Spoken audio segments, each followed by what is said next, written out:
bolt that was out of condition. There wasn't an engine failure. There was no problem. It was a perfect attack, and it knocked out any possible nuclear capability for Iran, which nobody wanted to see, and we weren't going to put up with. So great job, Dan. And we've been talking about this Department of War. So we won the First World War. We won the Second World War. We won everything before that and in between. And then we decided to go woke, and we changed the name to Department of Defense. So we're going Department of War. And I'd like to ask our Secretary of War to say a few words. Pete Hegseth. I think it's a much more appropriate name, especially in light of where the world is right now. We have the strongest military in the world. We have the greatest equipment in the world. We have the greatest manufacturers of equipment by far. There's nobody to even compete. And you see that with this and so many other things. The Patriots are the best. Every element of the military, we make the best by far. So, Pete, I'd like to ask you and maybe Dan Raisin Kane to say a few words, please. Mr. President, thank you. After winning a war for independence in 1789, George Washington established the War Department, and Henry Knox was his first Secretary of War. And this country won every major war after that, to include World War I and World War II. Total victory, Mr. President, as you said. Then 150 years after that, we changed the name after World War II from the Department of War to the Department of Defense in 1947. And as you pointed out, Mr. President, we haven't won a major war since, and that's not to disparage our warfighters, whether it's the Korean War or the Vietnam War or our generation of Iraq and Afghanistan. That's to recognize that this name change is not just about renaming, it's about restoring. Words matter. It's restoring, as you've guided us to, Mr. President, restoring the warrior ethos, restoring victory and clarity as an end state, restoring intentionality to the use of force. So at your direction, Mr. President, the War Department is going to fight decisively, not endless conflicts. It's going to fight to win, not to lose. We're going to go on offense, not just on defense. Maximum lethality, not tepid legality. Violent effect, not politically correct. We're going to raise up warriors, not just defenders. So this War Department, Mr. President, just like America, is back. Thank you for your leadership and your clarity. We're going to set the tone for this country. America first, peace through strength, brought to you by the War Department. We're back. Thank you very much. Very well stated. And really it has to do with winning. We should have won every war. We could have won every war, but we really chose to be very politically correct or wokey. And we just fight forever. And then we'd, win, we wouldn't lose, really. We just fight to sort of tie. We never wanted to win. Wars that every one of them we would have won easily with just a couple of little changes or a couple of little edicts. I was told that ISIS would take 5 years to win. And Dan Kane, when I told him how long would it take, he said, I think about 4 weeks, sir. I said, what do you mean 4 weeks? I was told 5 years by the people in Washington. You know who they were? 5 years. I said, you can't do it in 4 weeks. I actually flew to Iraq to meet with him, and I met him at a big air base. And remember that famous day, right? It turned out to be a famous day for our country because you're now the head of the Joint Chiefs of Staff, which is the biggest deal. And he is because he did things that everybody said couldn't do. So they said it was going to be 5 years, and he knocked them out in about 4 weeks total, 100%. We took over. And ISIS was gone, and pretty amazing. But we never fought to win, and now if we have to fight it at all, we solved 7 wars. We have the one that I thought was going to be probably one of the easier ones, and that's with President Putin and Ukraine. And that turned out to be one that's a little bit more difficult, but the 7 are done. They were supposed to be much more difficult to solve. I solved every one of them, and we're going to get the other one done too. But it turned out to be a little bit more difficult than I thought. And it'll get done or they'll be held to pay. But because they're losing 6 to 7, it used to be 5. I used to tell you 5. Now it's almost 7. I guess 7,000 people last week. 7,813 people, young soldiers died. Russian and Ukrainian, not American soldiers. but it's a shame. And it's just, you know, they're human lives, and I want to see it stop. But General Kane's done a fantastic job. And again, defeated ISIS, which they said would take a long time. And it didn't take a long time at all, and did other things that people said really couldn't happen. We have the greatest equipment in the world. We have the greatest soldiers in the world. Dan, say a few words, please. Yes, sir. Thank you, Mr. President. It's a true honor for me today to represent the incredible men and women of America's joint force. Today and every day, the 2.8 million service men and women stand ready to fulfill our sacred duty to protect America at home and abroad. As the President said, America's military is the single most powerful fighting force in the world. The mission you and the Secretary have given us is clear and unambiguous: to deliver peace through overwhelming strength. And I remind everyone that the U.S. military can reach any adversary at the time and place of our choosing. Service to this nation is an incredible gift, and we're grateful and honored every day to do so. Thank you, Mr. President. Well, thank you, and it's an honor to sign this. And we will do that right now.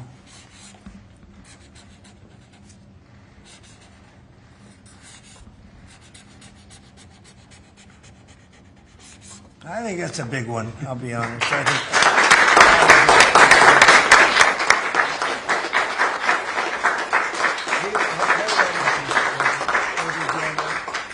that's a big one. It's a big one, Mr. President.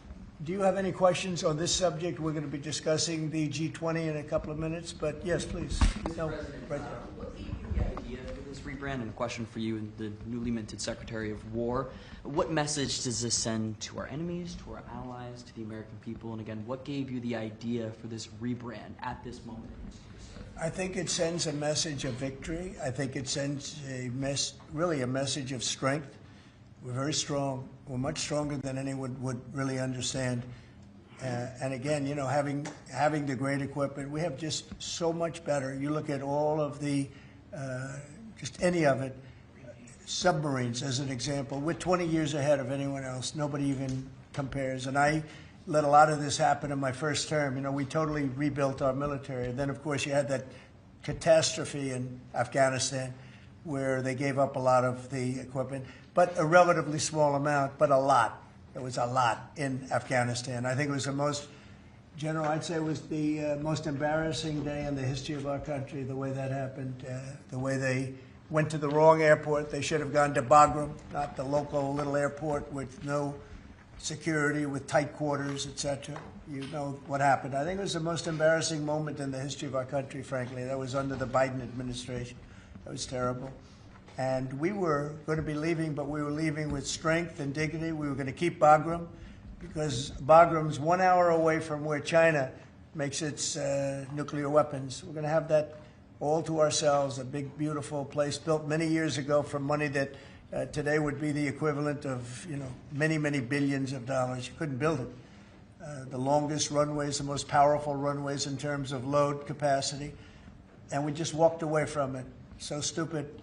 And they were fools. The people were fools. No, we have the strongest military, and I think that indicates we have the strongest military. And, you know, we had it, and we won World War I, we won World War II, we won everything before, and as I said, we won everything in between. And we were very strong, but we never fought to win. We just didn't fight to win. We didn't lose anything, but we didn't fight to win. We could have won every one of those wars quickly. But they went a route that I think was probably politically correct, but not correct for our nation. So I think the Department of War sends a signal. Yeah, please. Mr. You alluded to this a little while ago, but you said that this rename is quote, a good reflection of where the world is at right now. How do you square naming it the Department of War when you've been pursuing peace in so many different parts of the world? Well, I think I've gotten peace because of the fact that we're strong. If we weren't strong, those 7 deals I told you about, the 7 wars, a majority of them wouldn't have happened. They happened for 2 reasons, trade and our strength. Those are the 2 reasons. And probably strength may be more important than trade. So if I was very proud of all those wars. Those were wars that could not be settled, and I settled all of them. And we'll get the other one settled also. That'll get settled. But without the strength, we wouldn't have settled any of them. Yeah, please. Mr. President, is it your expectation that Congress will codify this name change in the law? I don't know, but we're going to find out. But I'm not sure they have to. We're signing an executive order today, but we're going to find out. We're going to see. If they do, we're going with it, and we're going with it very strongly. There's a question as to whether or not they have to, but we'll put it before Congress. Do you know how much this rebrand will actually cost? And are there any concerns about, the Pentagon's mission of actually cutting back on spending? Yeah, but not a lot. We know how to rebrand without having to go crazy. We don't have to recarve a mountain or anything. We're going to be doing it not in the most expensive. We're going to start changing the stationery as it comes due and lots of things like that. We're not going to be doing things like have been done in the past when they changed the name of forts that shouldn't have been changed. Those names of the forts should not have been changed, at least for the most part. And as you know, many of them have been changed back already. At the request of the communities, every one of those communities said, we want our name back, like Fort Bragg as an example. The people in that community wanted that name back. They refused to call it anything else but Fort Bragg. So we're not going to be spending very much money on that. Yes, Sir, when you spoke with the Europeans and Zelensky earlier this week, did you preview this for them, and did you say what security guarantees they might be involved in? This is nothing to do with anybody but the United States of America, the people of America. This is who I talked to about changing a name. This is a very important change because it's an attitude, and we know how to win. We've been winning, and we're going to win like you've never seen. Wait till these factories start to open up that are being built all over the country. You're going to see things happen in this country that nobody expects. We have over $17 trillion in investment coming into the country. We never did anything even remotely close to that. No other country has either, by the way. So you're going to see things that are pretty amazing. But it's really about winning. And what about the security guarantees aspect of that with Ukraine, sir? Well, we'll work that out. We'll help them. Look, we want to save a lot of lives, so we'll do something with that. I think people expect that. We'll help them. Europe will be first in by far, and they want to be first, and they want to see it end. Europe wants to see it end, and it'll end. It'll end all of a sudden. It's going to come together. You watch. Did you want something? Right here. Yeah, behind you, please. Yes. Yes, sir. You haven't been shy about taking bold, decisive, offensive action to protect American values. Strikes in Iran, the strikes this past Tuesday on the positively ID'd Tren de Aragua narco-terrorists. Is that going to be a critical function of the Department of War moving forward? It depends on the individual instance, We don't want drugs coming in from Venezuela or anybody else or any place else, and we'll be tough on that. We don't want human trafficking. We don't want to see people coming in where they open their prisons from all over the world and they dump their prisoners into our country, which is what they did in the Biden administration, where they took insane asylums and places that held people that were seriously mentally ill, mentally incompetent, mentally dangerous, and they dumped those people into our country, and we're trying to get them out now. What they've done, what the Democrats and Biden have done to this country will go down in infamy. What they have done to our country, and especially that. They created the worst inflation we've ever had. That's nothing compared to what they did with the people in our country right now. And we're getting them out, and it's not easy when you have the liberal judges destroying our country. But we've won them all. We've won it all, ultimately won it all. Hard process. It should be easier. We know who it is. We know exactly who we're looking for. We had 11,000 murderers dropped into our country. We've gotten a lot of them out. Or in some cases, they're so dangerous, we were afraid to get them out because they'd come back in. But for the last 120 days, 0 people came in. Can you imagine? This is me speaking, but these are figures developed by, they say, a pretty liberal group of people. They admit that 0 people came into our country. Think of that. A year ago, it was millions of people were coming in. Millions. They were coming in. You could look at them, and you could say, big trouble. And that's what we have in our country. But we're getting them out, and despite that, we're doing really well. Yeah, please, Brian. Comment on the recruitment levels across the Yeah. branches. Well, the recruitment's the most exciting thing. So when I was campaigning for the office, numbers were coming out that the recruitment numbers, generally, you could speak to it better than anybody, the recruitment into the military, all branches of the military, and police and firemen and everything else. Anything having to do with like a public service, the numbers were horrible, record-setting bad. And now they're record-setting good. We're setting every record every month for recruitment. We're packed in the Army, Navy, Air Force, Marines, Coast Guard. My beautiful I love Space Command. I see Space Command, but Space Force has been, we've got a waiting list of people wanting to go in. A year ago, especially a year and a half ago, you know, when I took the lead in the polls, which was very early, it really helped with the recruiting. And when I won from November 5th on, it's been amazing. And over the last 4 or 5 months, we're just packed. It was very hard to get police officers. Now the departments are loaded up. Everyone wants to be a policeman or a woman. So it's been a great thing. General, do you want to talk about that? Sure, as you said, serving our nation is an incredible gift that we give, and the reward on that gift pays back exponentially year over year. And I think the young people of America are seeing the importance of service, and whether it's in any of our armed services or in local police, fire, or rescue, service is an important thing that I personally encourage, and I know everyone else in government service sees that same reward. And Peter, on recruitment, what do you think? I was down at Fort Benning, the newly properly renamed Fort Benning, yesterday, watching Army basic training, and they're so full they can't barely handle the throughput.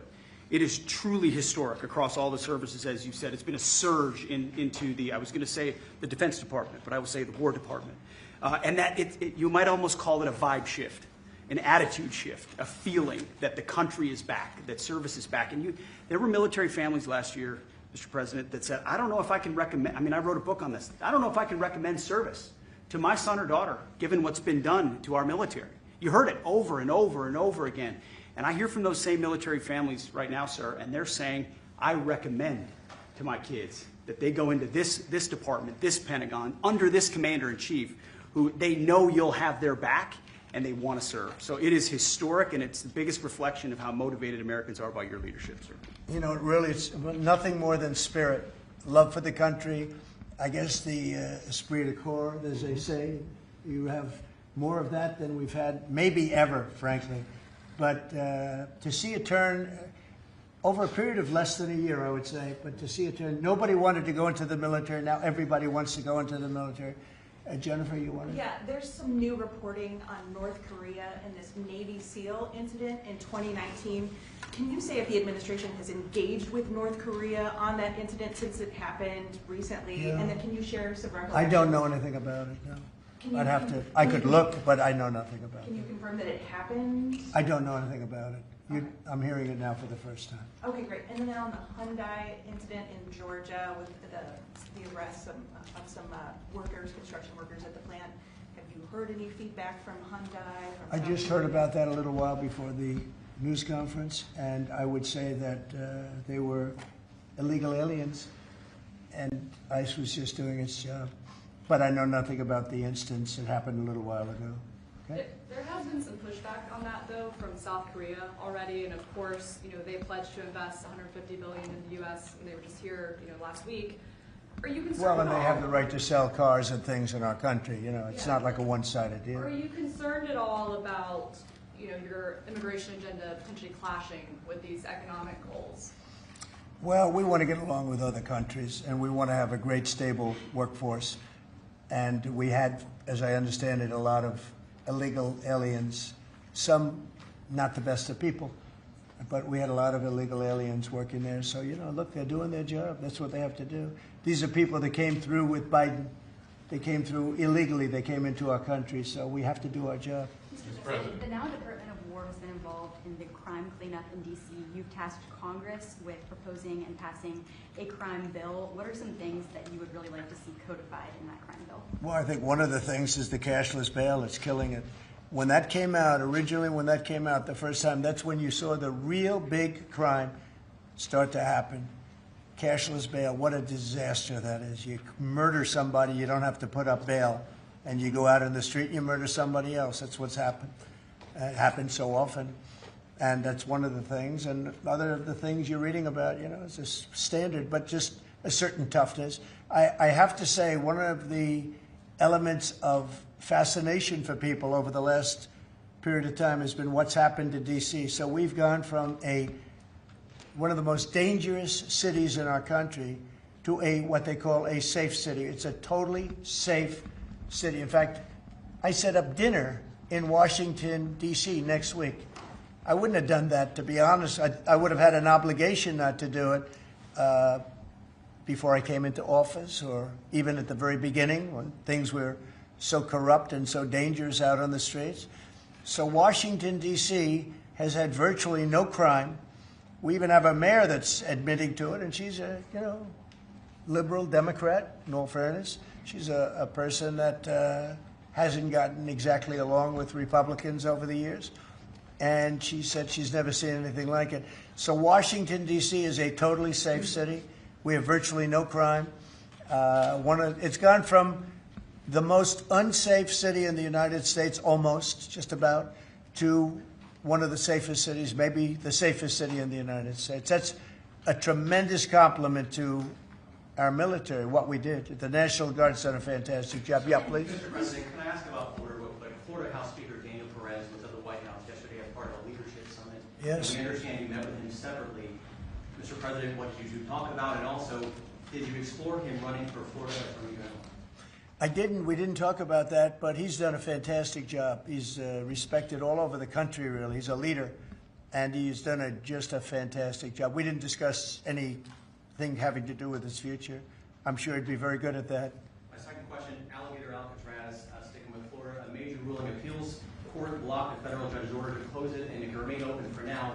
Your reaction? I think they've done a fantastic job in building it, the governor and everybody else that's been involved.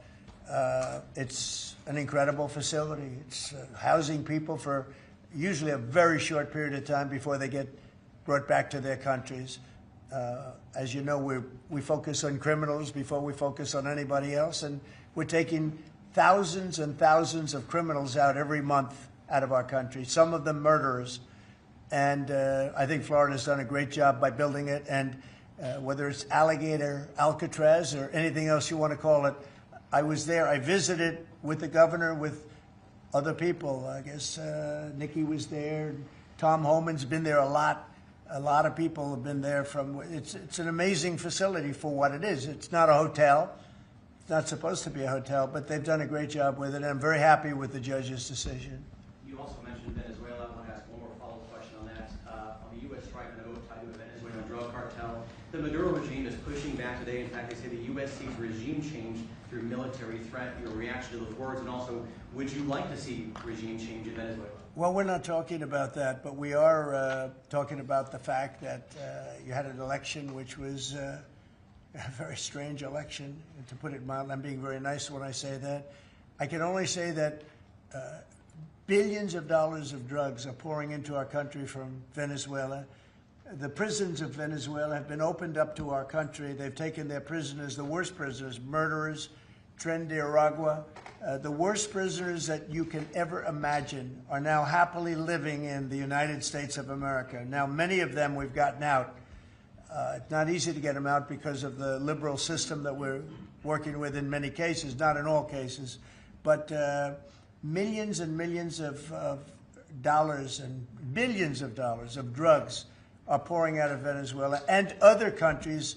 Look, China, what they're doing with fentanyl is a terrible thing. It comes through Canada and it comes through Mexico, but a lot of it's coming through Venezuela. Venezuela's been a very bad actor, and we understand that. And when you look at that boat, you see the bags of whatever it is there. Those bags you know what those bags represent? Hundreds of thousands of dead people in the United States. That's what they represent. Yeah, please. Mr. President, your reaction to the jobs report this morning? Well, I'm going to talk about that in a minute. We have our great people here, so I'll talk that in a minute. Let's talk about this. We'll give a couple of because these two people want to get to work on the Department of War, so let's keep them first. Mr. President, the DOJ considering a ban on transgender people owning guns after the Minneapolis shooting. Do you think they should? Are we talking in the military? In general. Okay, I thought you were talking about in the military. I'll refer to that then differently. Because it's not a military question, I'll be able to pass on that very nicely unless you'd like to talk about it. No, Pete doesn't want any part of that question. Yes, please. Mr. President, who do you blame for losing India to China? In your post earlier today in the morning, you did put that out. I don't think we have. I've been very disappointed that India would be buying so much oil, as you know, from Russia. And I let them know that. We put a very big tariff on India, 50% tariff, very high tariff. I get along very well with Modi, as you know. He's great. He was here a couple of months ago. In fact, we went to the Rose Garden, and the grass was so soaking wet. It was such a terrible place to have a news conference. I said, well, let's use a beautiful white stone emblematic of the White House, okay? And it's been very well received. But we had a news conference on the grass. That was my last news conference I had on the grass because everybody sunk in. You probably sunk in. Every reporter out there, they ruined their shoes. We made that change. It's been a really well-received change.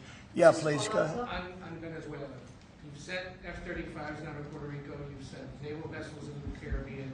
You're concerned about drugs being illegally sent into the Yeah. How do you describe this buildup, this situation? Well, I just think it's strong. We're strong on drugs. We don't want drugs killing our people. I believe we lost 300,000. You know, they always say 95, 100,000. I believe they've been saying that for 20 years. I believe we lost 300,000 people last year. I know families that lost their son. Those families will never be the same. I know a family lost a daughter, a beautiful daughter. In fact, it was like she took something that she thought was like a minor deal, and it turned out to be riddled out with fentanyl, the size of the head of a pin, and you're dead. And no, we're stopping the drugs. We're going to save a lot of people. Look, whether it's 100,000, but it's not. It's 350,000 people died last year from drugs. And we're not going to let that happen to this country. Think of that. Think if you're in a war and you lose 300,000. We'll lose 600,000 in the, pretty much between Gettysburg and all of that, the Civil War, we lost, 600,000. So we're losing half of that every year to drugs. We're not going to do it. We're not going to allow it to happen. You think of the wars. If we lost 600,000 people in a war, but we lose that every 2 years, more than that. So it's 300 to 350,000 people. And when I see boats coming in, like loaded up the other day with all sorts of drugs, probably fentanyl mostly, but all sorts of drugs, and we're going to take them out. And if people want to have fun going on the high seas or the low seas, they're going to be in trouble. I will tell you, boat traffic is substantially down in the area that happened. They called it the runway. It's a runway to the United States. And boat traffic is very substantially down on the runway. You can imagine why. I think anybody that saw that is going to say, I'll take a pass. I don't even know about fishermen. They may say, I'm not getting on the boat. I'm not going to take a chance. What happens if Venezuela flies jets over U.S. naval vessels again? Well, I would say they're going to be in trouble. We'll let them know about that. We heard that happen, but it wasn't really over, not like they described. But I would say, General, if they do that, you have a choice of doing anything you want, okay? If they fly in a dangerous position, I would say that you can, you or your captains can make the decision as to what they want to do, all right? Sure. Sir, How close did they get, we have Mr. one more. President? You said they didn't go over. Say it? How close did they get? You said the planes did not Well, I go don't want to over. talk about that, but if they do put us in a dangerous position, they'll be shut down. Thank you very much, everybody. So we're going to now cover the G20, and I'm going to let these people go back to the Department of War and figure out how to maintain peace. Okay? Thank you very much. Thank you. Congratulations, General. Thank you very much. Appreciate it. Great job. Sir, just before G20, we do have one more EO Okay. for you today. And I should also say that the Department of War EO that you signed was actually your 200th EO since you Wow. came back into office on January 20th. That's more than Joe Biden did in his entire term in office, more than Obama did in either of his 2 terms in office. So it's a momentous accomplishment, and congratulations. That's good, but Biden never signed one. No, yeah, They you've were done signed every by one the- up in here They've been before. signed by the auto pen, right? Didn't he So we really beat them by much more than you think. The 201st executive order, sir, this relates to hostages and wrongfully detained Americans. This provides a new legal mechanism to declare foreign countries to be countries that engage in those sorts of practices and gives your administration powerful tools to get American hostages out. This has been a focus of your administration this time around. Adam Bowler's here, and he's done incredible work already. This will give him even more. I think it's great, and Adam's amazing. So, Adam, do you want to describe how many hostages we've gotten out together, you and I, and you and a couple of other people that we know, and me and a couple of other people that you don't know, but we've gotten a lot of hostages. Do you want to describe it? Mr. President, you brought back 72 hostages since your term. If we compare that to President Biden, he has gotten 20 taken. So he is negative 20 taken. 20 taken. They don't take our people so often. So, Mr. President, when we spoke, you said that that was a primary focus, and I'll tell you the job is easy because of you. And we paid nothing, too. We pay nothing. They pay $6 billion. They always paid $6 billion for 5 people. $6 billion. It was just a number I kept hearing. Not only that, $6 billion plus we'd get like one person, and they'd get 6. They got one, the Prince of Doom, they called him. He was the #1 arms merchant anywhere in the world ever. And they got him out. And on top of that, we paid money. So, no, we don't do that. You know, once you pay money, then a lot of people start disappearing. They start grabbing reporters, too. They think the reporter is going to get a lot of money. And to me, they would. You'll be well taken care of. I better stress that, because otherwise we have headlines. He said this or he said that. No, I'm not smiling about it. But they would. They'd be grabbing reporters. They'd be grabbing everybody. And especially when you pay the kind of money that Biden and Obama, they used to pay money that was crazy. We don't pay. And if you don't pay, they find it to be not a lucrative business anymore.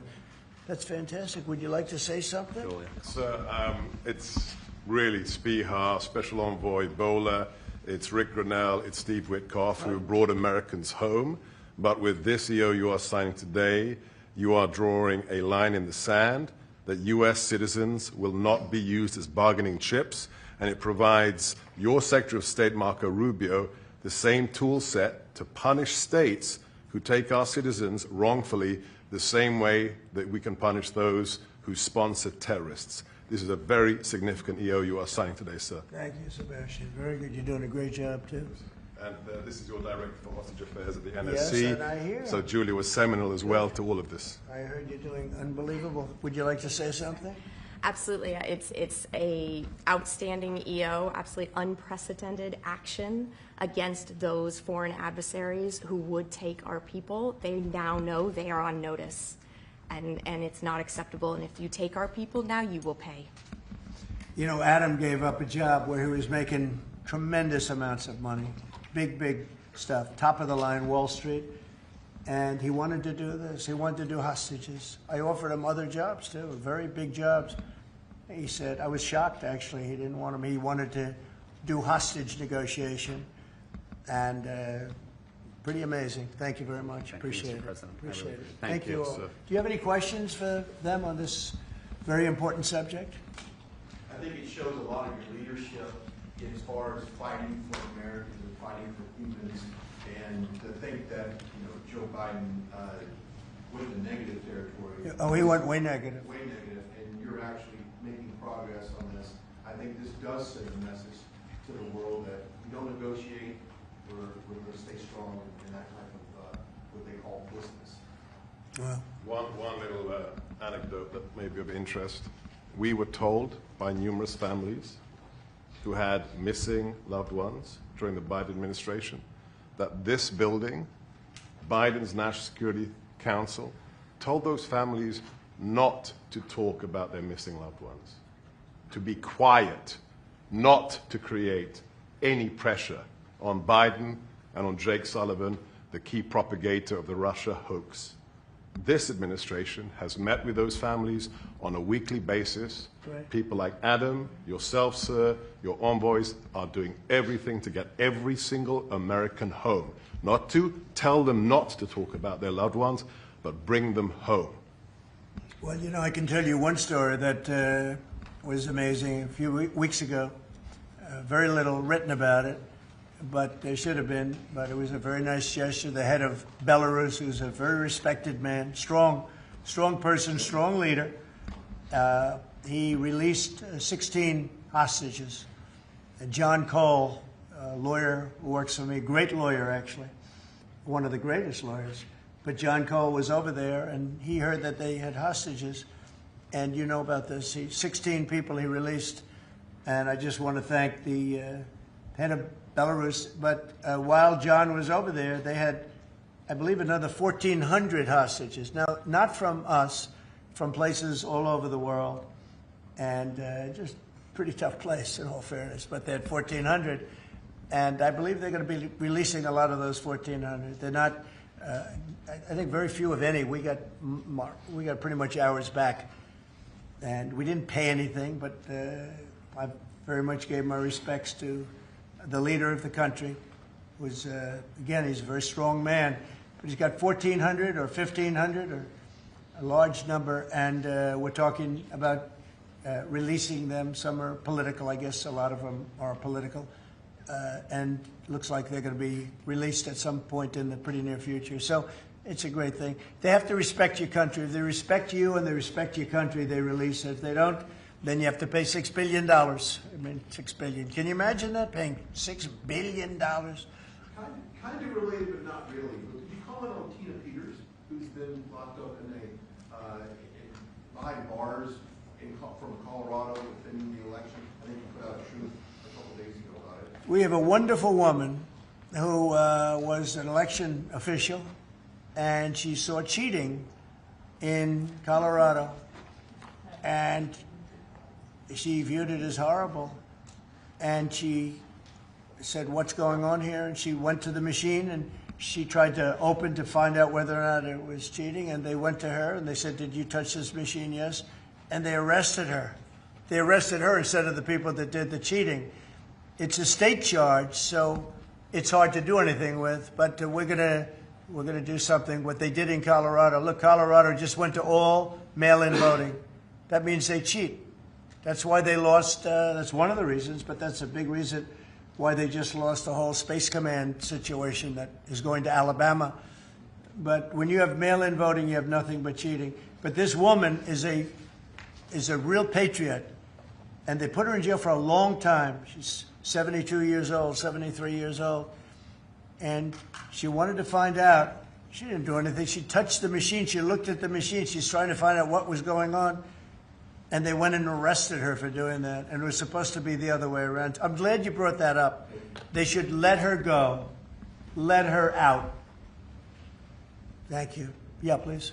This isn't really a subject that gets talked a lot about, Mr. President, but what about your team's strategy has made them so effective at getting a record amount of these hostages? Many of them have been forgotten about home.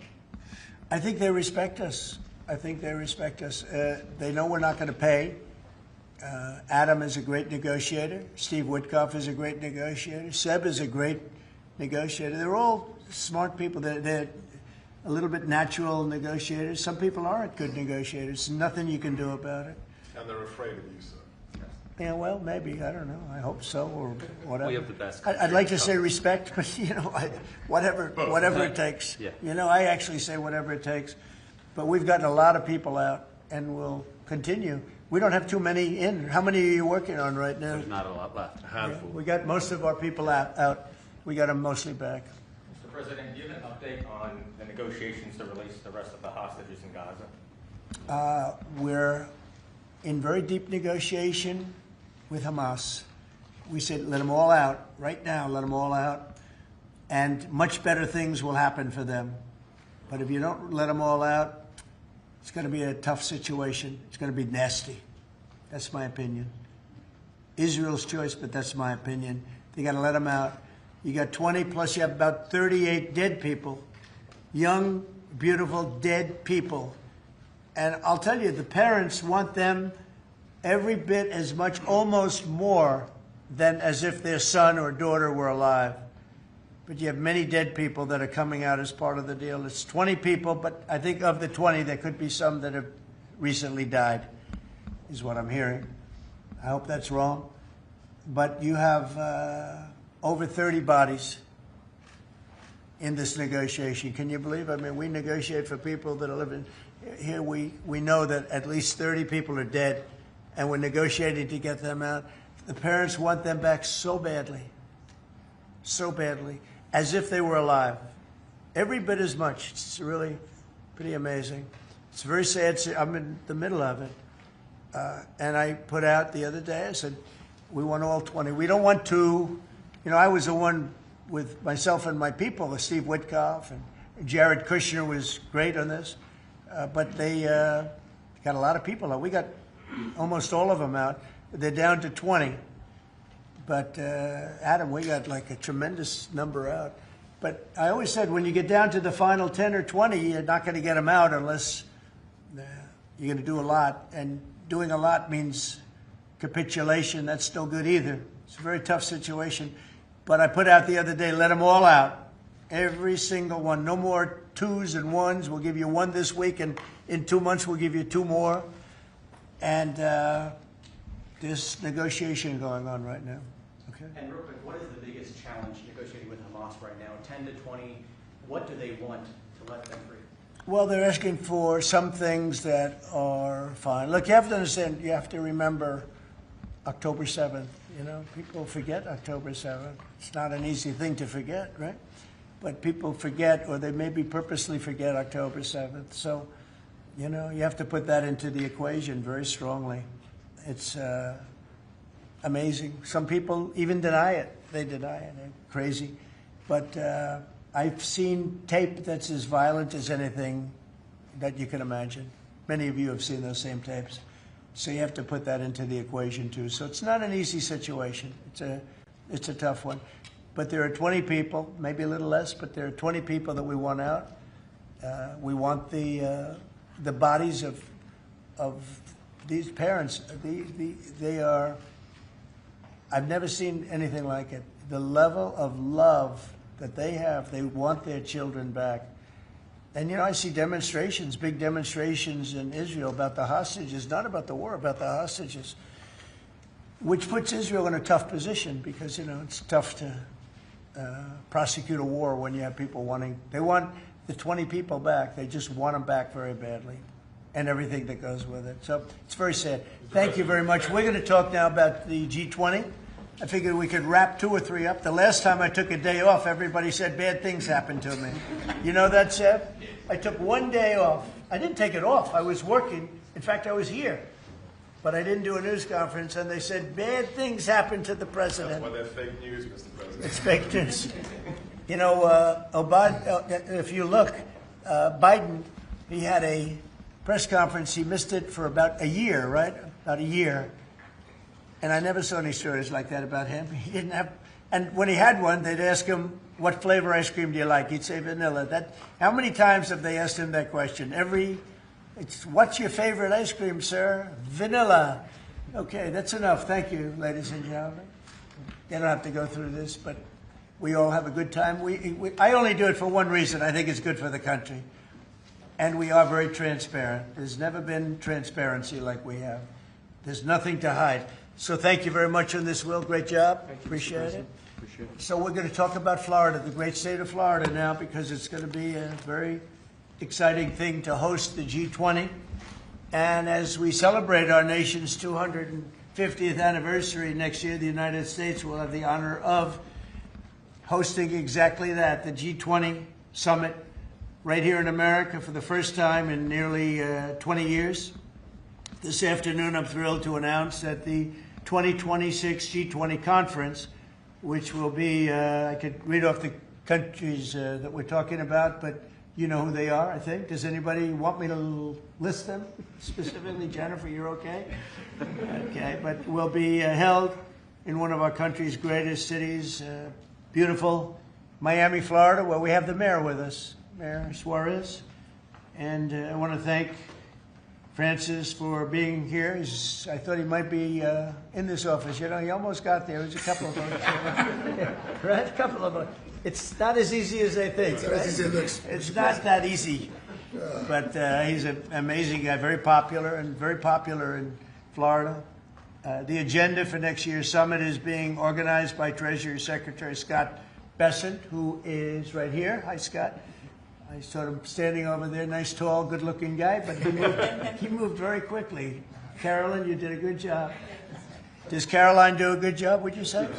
Is she a star? How do you compare her with the last administration's person? No? You don't want to get into that. Yeah, I think we're very happy with Caroline. But Scott Bessent is talking about a good job. He's done a fantastic job, and we're very proud of him. He's very much involved with the G20. And the NEC director, Kevin Hassett, who's truly a talented guy. And he's certainly being thought of to go to a different position, and we'll find out about that pretty soon. I don't know. Would you like to be there? I won't ask you that. I think, who wouldn't want it? I think it's the greatest position in the world. You know, you come out, you make a speech, and then you go away for 30 days or 40 days, and you come out, make another speech. The market goes up or down depending on what you want to say. I've never seen an easier position than that. Unfortunately, you need good instincts, so we have somebody in there now that doesn't have them. We call them too late. But it will focus on unleashing economic prosperity by eliminating the burdensome regulations, unlocking affordable energy, and pioneering new technologies. And it's going to be very important. The United States is already leading by example, and America is the hottest country anywhere on earth. We have more being built under construction now than they think anybody that they've ever seen. I mean, literally, some of these places are just really unbelievable what they're building, the size. You know, if you spend $50 million on a shopping center someplace, it's a big building, pretty big building. But when you spend $50 billion on essentially a building, they have buildings going up for $50 billion. They're going to be building their own electricity, and many of them have been given permits already to go, and they're starting construction. Some have started construction quite a while ago, and very early in the administration. We let them do that. You know, we have a grid that's obviously an old grid. It's been around for a long time. We could never handle the kind of numbers that you're talking about in terms of electricity, and we're letting them build their own plants. They build their own plants with their structures. So they build their structure, they build their buildings, and they build an electric producing plant with it, like Con Edison in New York that I grew up with, and like others that make electricity. They make it for New York. These plants will make it for their building, for AI. Then you have a lot of the car plants going up. Most of them won't need that kind of electricity, but they have the right to do that also. So we're allowing companies to build electric plants. They become, essentially, Scott, I guess they become utilities, right, if you think about it. And it's very exciting. We're going to end up with more electricity than China, and it's going to be built at no cost to us. And I'm telling them, build more than you need, and you'll sell it back into the grid. So they'll be able to sell it back into the grid on top of everything else at no cost to the American taxpayer. It's very exciting. And frankly, if we didn't do that, we wouldn't be leading with AI. We wouldn't be probably even doing any AI. It would be 20 years to get an approval. So they're building massive amounts of electricity as we speak. We've eliminated $5 trillion worth of federal regulations, another big thing since I took office. And if you remember the first term, we took out more regulation than any other president in history times. You could add the top 4, and they wouldn't come anywhere close to what we were. That's one of the reasons we had such the most successful 4 years of any president economically, and this is blowing it away. I think this will blow it away. When these plants start to even getting close to opening, I think you're going to see numbers that we've not seen before. And we've increased oil production by more than 300 barrels a day. That's a lot. Blue-collar wages are rising at the fastest rate in 60 years, and trillions of dollars of investment is pouring into the USA. It's going to be over $17 trillion very shortly, and nobody ever thought a thing like that was possible. What made it possible were, number one, they were happy with November 5th. They were happy with the election. And number two, the tariffs are bringing countries in. I mean, it's so vital to our country. It's before the courts now, and I hope we're going to do very well. We had 4 great opinions just come out, as you know, from judges. In a couple of cases, there were Obama-appointed judges that felt they had to do what was right for the country. So I respect that greatly. I respect them for doing it. But we have very strong opinions, and It'll end up going to the Supreme Court, and it's just vital for the country, vital, absolutely. We're at a level that we've never thought we'd be at, and it's because of the tariffs. Countries are pouring into our country because of you avoid tariffs if you build here. If you don't build here, you pay a lot of money. But if you build here, so what people are doing is they're coming in, they're building here. No different than what other countries have done to us.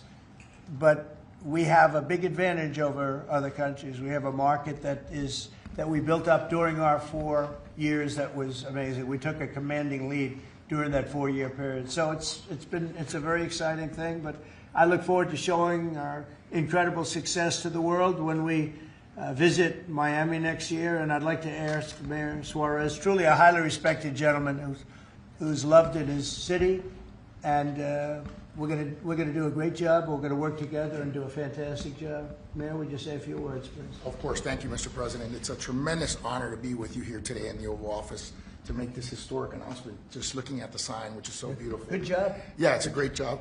As you know, Mr. President, you were elected by double digits. You were the first Republican president over 30 years to win Miami-Dade County. And you did it because you followed through on your promises. And in Miami, what we're doing is we are following through on those promises as well. We've kept taxes low. We've kept people safe. We've leaned into innovation. We've grown 150% in the last 10 years. We've created one of the most intriguing ecosystems in the world. And this decision is not only generationally important for the city, but it puts the city on the map as one of the truly great global cities. So on behalf of all of the workers of Miami, those that work in the hospitality industry, I know you own many hospitality assets and properties, all of the small business owners who are going to benefit economically from having the G20 in Miami. Tremendous benefit. It's going to bring in millions and millions of dollars. We just say thank you. We thank you for believing in us. We thank you for highlighting our city in a time when we have the lowest homeless rate in 11 years. We're on the precipice of having the lowest homicide rate in history, and with the lowest taxes. So we're following your America First agenda, and we're creating success in, Miami's the greatest city in the world, we believe. Thank you, Mayor. We'll see you highlighting it. We'll see you down there before then, but we'll see you down there. Scott, would you like to say a few words? Yes, sir.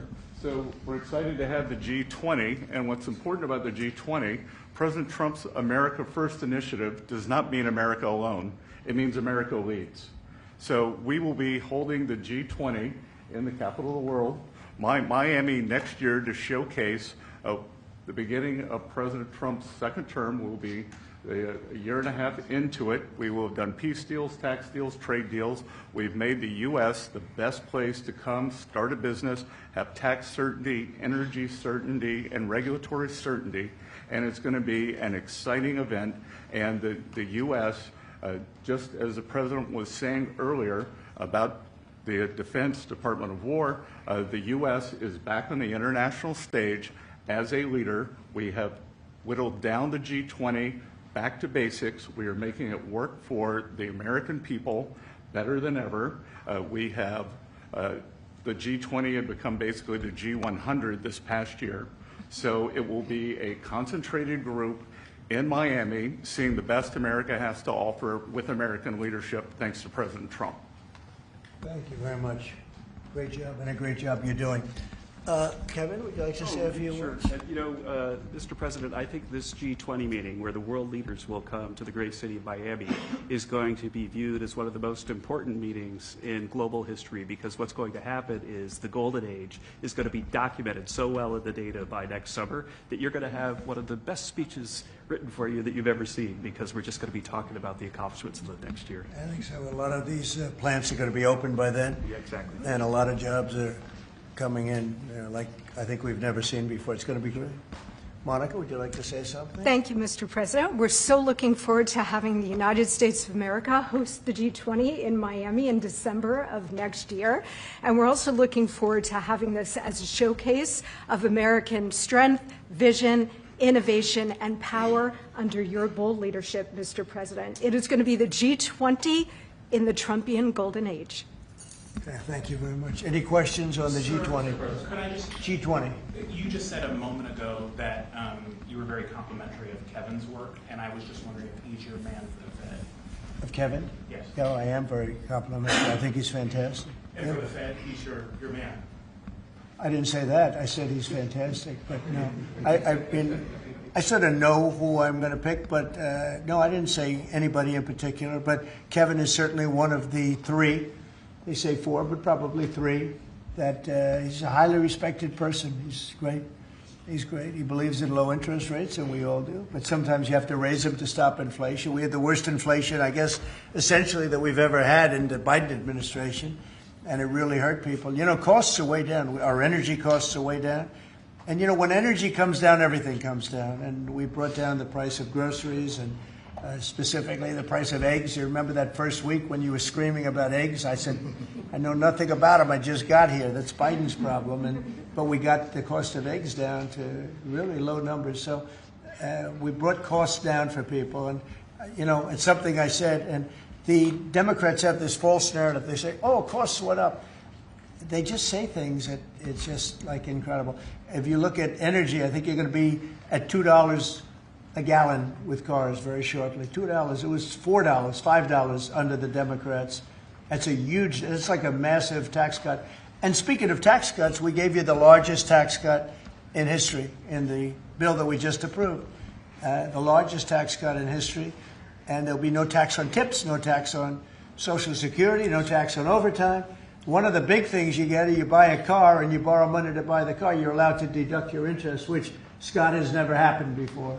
You know, rich people like to talk about deductions. Middle income, they never gave them deductions. I got them one of the best deductions, an interest deduction. So it's great. Jennifer, please. Yeah, a couple questions on the G20, sir. Is there any update on your plans to attend this year's G20? And then are you saying for next year? I won't be going this year. It's in South Africa. I won't be going.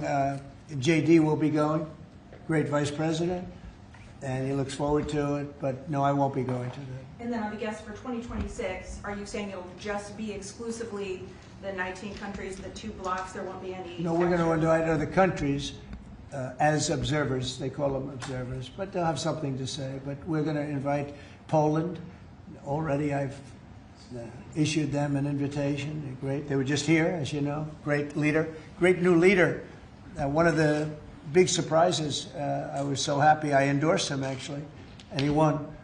And he's going to be a great leader of Poland. But I've invited Poland already. What about Russia? What about Russia? Oh, that's interesting. I haven't thought of that. You haven't? No, I haven't thought of that. That's an interesting question. I'm going to think about that for a little while. Mr. President, you just mentioned that the tax cut bill. Why the rebrand from one big beautiful bill? Oh, I just save words. I said the bill. It's one big. I actually call it the great. I actually call it the great big beautiful bill. But it's a lot of words. Is that how you want Republicans to kind of talk about it? When I don't. You know, I just want them to say what's in it. It's an incredible bill for the middle class, for the working person. You know, we are a party of the working. It used to be the opposite. The Democrats were for the working people, and the Republicans were supposedly for the rich. The Republican Party's taken in millions of people, and the Democrats have lost millions of people. They've gone crazy. Honestly, I think they're crazy. What's happened to them, I don't know. They suffer major Trump derangement syndrome, and it's turned out to be actually a disease. But it's a disease of weak people and stupid people, because all we do is we cut taxes, we create great policy. Their policy is so terrible. They refuse to acknowledge, as an example, I see today, it's a big debate again, the women, they don't want men playing in their sports. They don't want it. The Democrats want men to play in women's sports. I saw the great governor, we have Governor Youngkin, talking about it today, that the woman who's running against our Republican candidate, who's excellent, is like so much into the, you know, men being able to use women's bathrooms. Okay, what's that all about?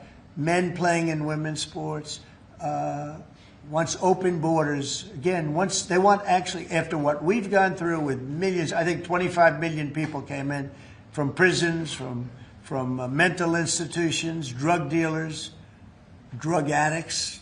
They're pouring into, they poured in, now we have none coming in. The border's been sealed for a long time, actually almost since I got into office. Remember when the Democrats said we need legislation? I didn't have any legislation. I said close the borders. And now the borders for the last 4 months, not one person has been allowed to come into this country illegally, not one. Done by people that would normally like to see you look bad. Those are the numbers. So it's been an amazing job. Yeah, please. Mr. President, this is going to be a major event and a major meeting for South Florida, for you, for Mayor Suarez. I know this is not until next year in Miami, but do preparations begin today? And if so, what is being done? They've already begun. We first have to deconflict our Basel with the dates, and so we have already started doing that. And so thanks to the President's team. He started a long time ago, actually. If you knew him, he was working on this long before this press conference. Yes, sir. It's in good shape. It's going to be great. Mr. President, we learned this morning that we've lost 78,000 manufacturing jobs this year. How do you explain it? Well, one thing we have is, we have the interest rates are too high. That was, a matter of the Fed. But the other thing is, so many different elements aren't included yet. And one of the things we've learned, and we learned that the hard way, watching over the last few months, are the corrections that people have been making. They'll say you're losing jobs, and then they say, by the way, we have a correction a month later of 100,000 jobs are missing. They actually had a correction once of 850,000 jobs. But I'll let Kevin just speak about that a little bit, because I heard him speaking about it this morning. I thought he did very well. Please. Thank you very much, sir. Well, I think that if you look at the indicators, there's capital spending boom, industrial production at an all-time high. The Atlanta Fed says GDP now is north of 3%. And so all the indicators are saying that things are really strong. And what we've also seen is that Goldman Sachs put out a study yesterday that said that the August number tends to be really messed up because of seasonal adjustment things, and they tend to be revised way up. And so I think if they were revised up, which has happened on average over the last 15 years by about 60,000, then everything else would make sense. But right now we're puzzled about the BLS numbers and looking forward for new leadership there to make it so that the numbers are more reliable. And again, we're building, they've started building all of these factories and plants, including car factories. Car factories are coming back. We lost more than 50% of our car production over the years. And I think we're going to get all of it back. It's coming back in really rapidly. Really, we're building a lot of car plants. Indiana, places that you don't think of it so much are taken, but also Detroit, lots of places it's coming in where I think we're going to get everything. We've lost it over a period of 40 years, and I think we're going to get it all back in a very short period of time. And big ones, big plants, incredible plants that were never going to come back. Without the tariffs, they wouldn't have come back. And I think without the election on November 5th, they wouldn't come back either. The election was very important also. Yeah, please. As we've been here, Mayor Adams of New York has announced that he's staying in the mayoral race there. Can you react to that, but also tell us? No, I mean, he has to do what he wants. No, I mean, he's free to do what he wants. It would seem to me, and everybody in this room, including you, that the only way you're going to beat the communists, because you have a communist running, which is fine. I'll have to deal with a communist in New York City. I never thought that was going to happen. This is something I didn't think was going to happen, Scott. You're going to have to explain this one, because we're going to have a communist mayor. It would seem to me that if he stays in, if you have more than one candidate running against him, it can't be one. If you have one candidate, if he's the right candidate, I would say that Cuomo might have a chance of winning if it was a one-on-one. If it's not one-on-one, it's going to be a hard race. And we'll get used to a communist, and he's going to have to go through the White House and get approvals for everything. And we're going to make sure that New York is not hurt. We want to make sure that New York is cherished and taken care of. And so I didn't know he was running or not running. But you didn't offer him an ambassador? No, I didn't do that. No, I wouldn't do that. It's nothing wrong with doing it, but I didn't do that. We asked for the G20. We understand that it'll be held at Doral. Yes, it's going to be at Doral, yeah. You considered that with the G7 last time you decided against it. Why go forward with it now? Well, I think that everybody wants it there because it's right next to the airport. It's the best location. It's beautiful everything. They actually requested that it be there because location is the best. And we will not make any money on it. We're doing a deal where it's not going to be money. There's no money in it. I just want it to go well. And it's going to be each country will have its own building. I think it'll be really a beautiful thing. And Doral's been very, very successful. One of the most successful properties in the country. And, frankly, it's the problem is in December, That's the biggest month in Florida. So using it for you can't get a room in Florida in December, January, et cetera, that area, and that's the time we're talking about. So from that standpoint, it's not good, but we want to make sure it's good. I think Doral would be the best location. And again, they'll have their own buildings. It'll be incredible for them. And being like 10 minutes, less than 10 minutes from the airport, and it's a big airport, international, all of the planes will be able to land, go right into their quarters. So I think it'll work out very well. Earlier on your Fed answer, sir, you said that you're looking at maybe 3 candidates or 4. 3 candidates. Should we interpret that you like Secretary Vest in his current role? Well, I like him too, but I had him as a 4th. I had 4. You were talking about 4. Now I'm talking about 3. He told me I'm not leaving. So he wants to be doing, and if he was leaving, he would certainly be one of the people I'd want. But I asked him specifically. I could ask him right now, would you rather stay where you are as Treasury, or would you rather go to the... Sir, I'm the only person on the planet who does not want the job. Okay. He really told me, he said, I love what I'm doing. I wouldn't want to really take him because he is doing a great job. Are the top 3 still then Mr. Walsh and Mr. Waller? I am looking at Kevin also, and I'm looking at, I would say you could say those are the top 3. Good job. That's very good. Just to clarify, you're saying you believe Andrew Cuomo would be the best one-on-one candidate against Lula? Well, I think if I'm only going by the polls. It's not an endorsement or anything. It just seems that he's second. And what you do to win is you take the guy who's second and you hopefully add 1 and 2. But maybe if the 1 isn't getting out, then he's not getting out. And that's okay. I think the mayor's a very nice person. I helped him. He was got caught up in a scam by the Biden administration, what they did. So I helped him out a little bit, but I would understand why he doesn't do it. I do think this. I think if you have more than 1 candidate, we've got ourselves a communist mayor in New York. And I don't like communist mayors. I don't like them. Yeah. You passed the one big beautiful bill, sir. 5 months, all these slew of events next year. World Cup, G20, all America 250. Given these, what's your economic outlook for the year 2026? How much growth do you think is reasonable for us to expect economically next year? Well, I heard, and we were on a very downward path with Biden, and I heard that the most we could do is 1% GDP, and now I'm hearing 3.2% and 3.5% and all. And our big year won't be really next year. I think it'll be the year after, because when these plants start opening up, it takes a period of time to build them. We're going to have tremendous job growth. It's unprecedented.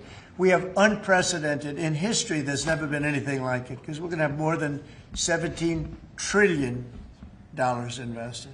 There's never been anything like that. If we did $1 trillion in 1 year, and this is 6 months, 7 months, because we really focused on it over the last 6 months. But we're going to be doing. Nobody's ever seen numbers like this. When this stuff starts opening up, our country's being rebuilt. And by the way, Washington, D.C. is being rebuilt. In addition to the fact that we have a safe city now, and our National Guard was fantastic and worked with the mayor, worked with everybody, we're also doing a refurbishing of Washington. We're going to redo some of the roads, the surfaces. We're going to redo the medians. We're going to take the broken tiles off the tunnels and put brand new tiles up, and we're going to regrass all the parks. They're going to be regrassed by people that build world-class golf courses, and not necessarily people that work for me, because I don't care about that. I just want to, I'm very good at grass. Grass has a life, just like you have a life, right? It has a life. Well, this grass has been up longer than, it's like 4 lives, okay? That's why there's a lot of areas where there's just no grass. But we're going to regrass all of the parks. We're going to, in a year from now, you won't even recognize it. Graffiti's gone. The tents are gone. The medians falling into the roads are gone. The potholes will be gone. The marble's going to be polished and beautiful. It's all going to be beautiful. We're working with Clark Construction, who's one of the, well, definitely the biggest here, one of the biggest in the country, and they've been great. And we're going to do about a 10-mile radius from the White House, from the Capitol, looking sort of at both of them, go right in the middle of both of them and start drawing circles. And everything is going to be spit-shined. When the head of Poland came here last week, and when other leaders came here, a lot of them have been here over the last 8 months, I say, what do you think? And they said that we're a little surprised at the filth on the road. Now it's much better. We've got it much better, but we have to do some construction things. I mean, you have medians that are all broken and rotted and rusty and disgusting. And they're all going to be changed. You're going to have a very different look. You're going to have the look of prosperity, not the look of poverty. But the big thing right now, initially, is we have no crime in Washington. We literally have no crime. They said it's down 87%. It's not down 87%. It's down like 100%. We have almost no crime. People are going to restaurants that wouldn't have even thought about it. And I know families that have gone 4, 5, 6 times to restaurants over the last few weeks. And you people are in the same category. I mean, yes? I agree on that. Thank you. It's a whole different place, right? That's very nice. And you're so tough usually. I like her now, right? No, because she was truthful. Is that a correct statement, Brian? Yes, sir, it is. I heard you were actually mugged. You're a big, strong guy. I can't do anything when he hasn't gone. No, you can't. You say, thank you very much, right? Can I follow up on the beautification of D.C.? Yeah. An amazing job of crime. Yeah. Just out front of the White House is a blue tent that originally was put there to be an anti-nuclear tent for nuclear arms. It's kind of morphed into more of an anti-American at sometimes, anti-Trump at many times. Where is this blue tent? Right in front of the White House on the North Lawn on the other side of the Black Gate in Lafayette. I haven't known this. All of us in here walk right by it every day. It is an eyesore. Oh, I didn't know that. Well, let me Take it down. Take it down today, right now. Nobody told me that. So you're saying there's a blue tent? It's been there for 30 plus years. It was originally a peace tent, but it's kind of morphed into something. Yeah, morphed into radical left. Okay. Well, but I've heard. Is it in the Ellipse? Where is it? No, it's in Lafayette Park. It's actually Lafayette Park. Take it down. Okay. Okay. What's interesting about it is that I've had people tell me it's a public health hazard because people sleep in there, they eat, there's rats, but also it could be a national security risk because people can hide things in there, they can have weapons in there. We're going to look into it right now. We have removed over 50 tent sites, not 50 tents, hundreds and hundreds, maybe 1,000. I think it's over 1,000 tents, but 50 sites. So I'm a little surprised to hear that, but we're going to look into it right now. Lafayette. On the National Guard, Yes. the D.C. mayor has, of course, gotten on board with your cleanup of D.C., but the D.C. Attorney General has said that he's suing you for your federalization of the police. What's your response? Can you imagine we have an attorney general who's not related at all to the mayor, by the way. It's a totally separate department. We've got so many separate departments. You have the district attorney has nothing to do with the mayor. The whole thing is crazy. But how about this? We just set a record on low crime in Washington, D.C., and we have a man suing us to let us go back to high crime. We're going to have to be here for a little while to make this really work long term after we're gone. And so we're going to meet that head on, and I suspect we'll be very successful. And I can always declare a national emergency because this was a national emergency. But right now we have the safest city. We have now one of the safe cities in the country. We had almost the worst. I mean, a city that was as bad as some of the horror shows that you've heard about for years. And we're going to fix some of those horror shows, too. Yeah. That's a Google ruling today that you posted on Truth Social about the Europeans fining Google. Can you So Google is a great company. Yeah, Google is a great company, American company. Apple is a great American company, and so many others. And the European Union, I don't know why they do it, but they have been finding them numbers that have been astronomical. More so before I got here. But Apple paid $17 billion a fine in the last year. Apple, $17 billion on a case that a lot of people think they weren't guilty of.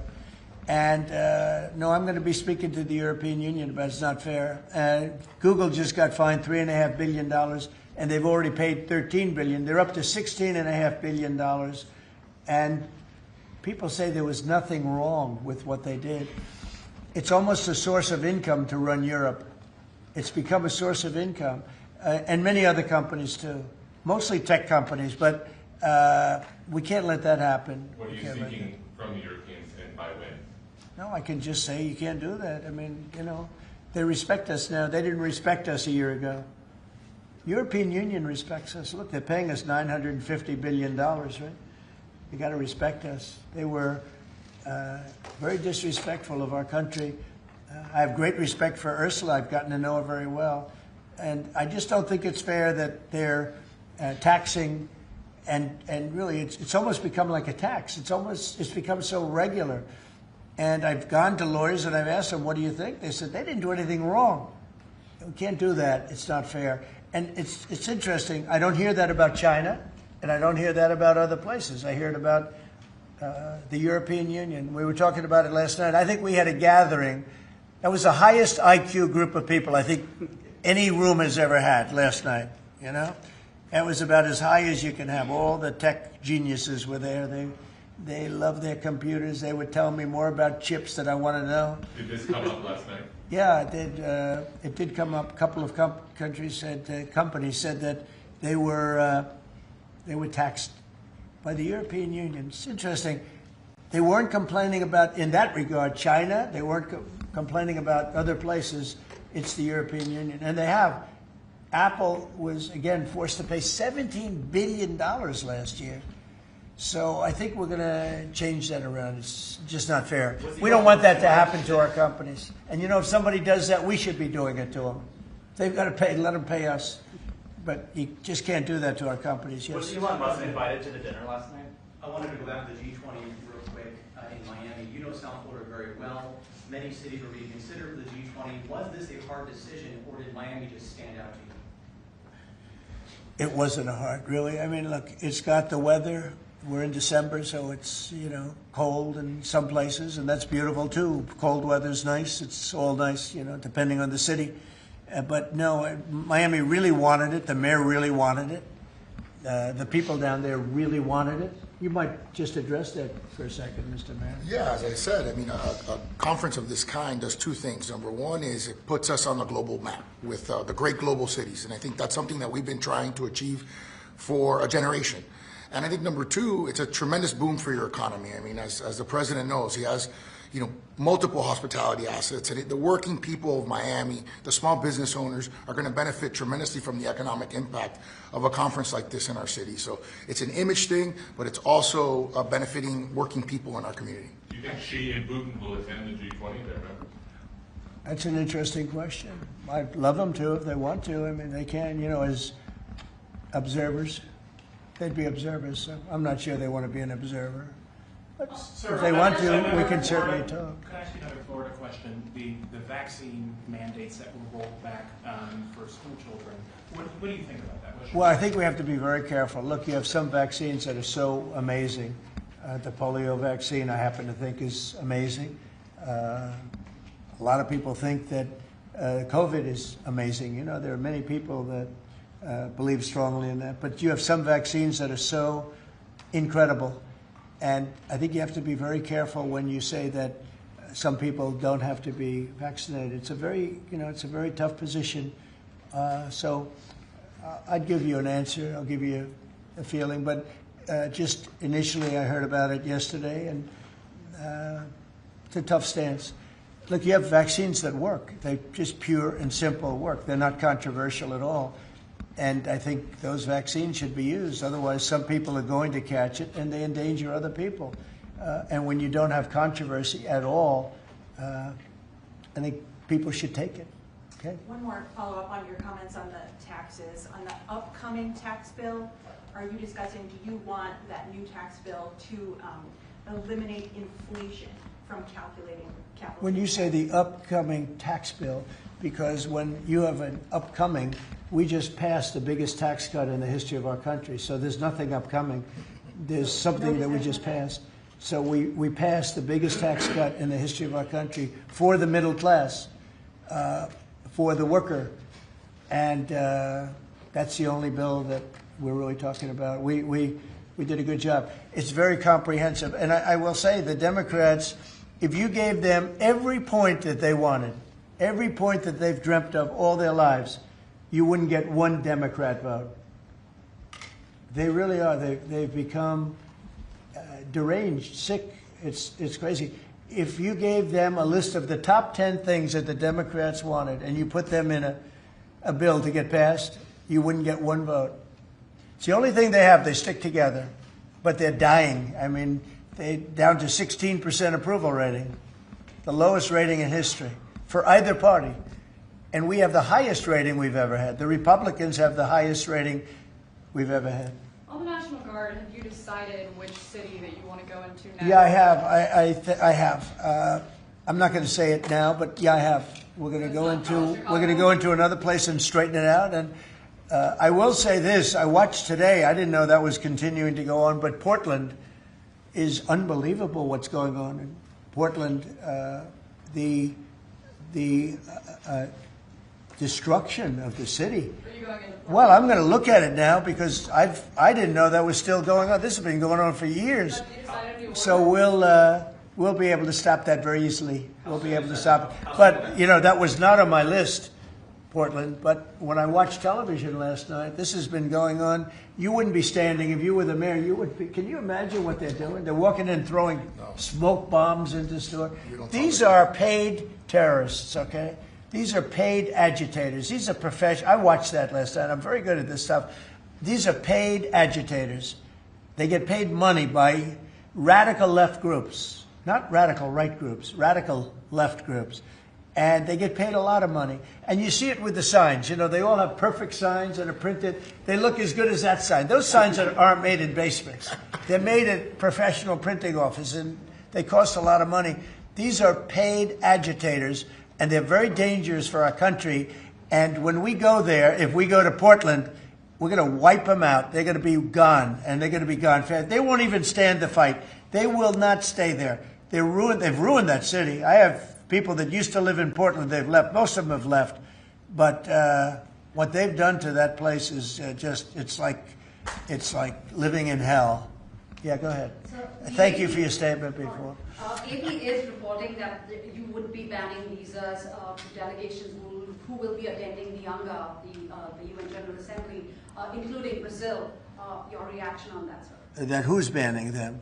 The Trump administration. Well, we are talking about things. We're very upset with Brazil. We tariff them very high because of the fact that they're doing something that's, very unfortunate. I love the people of Brazil. We have a great relationship with the people of Brazil, but the government of Brazil has changed radically. It's gone very left. It's gone very radical left, and it's hurting Brazil very badly. They're doing very poorly, very, very poorly. So we'll see. And are you ready to reset relations with India at this point? I always will. I'll always be friends with Modi. He's great. Prime Minister, he's great. I'll always be friends, but I just don't like what he's doing at this particular moment. But India and the United States have a special relationship. There's nothing to worry about. We just have moments on occasion. How are trade talks going with India and with other countries that you haven't reached a trade deal with? They're going great. Other countries are doing great. We're doing great with all of them. We're upset with the European Union because of what's happening with not just Google, but with all of our big companies. They just, hit them with these unbelievable fines. $17 billion and $14 billion. And they use that money to run Europe. It's almost become like common. It's almost become a yearly occurrence, like it's a tax. So it's very unfair. I want to thank you all very much, and we'll see you around. We're going to see you in Florida, but we'll see you a little bit before that, I suspect. Okay? What are you having for dinner? Thanks, guys. Well, I'll be having something good here. I'll be at the White House. Thank you. Thank you very much. Thank you, guys. Thank you. Thank you. Thanks, guys. Thank you. Thank you. Thanks, guys. Keep moving. Thank you, guys. Thank you, press.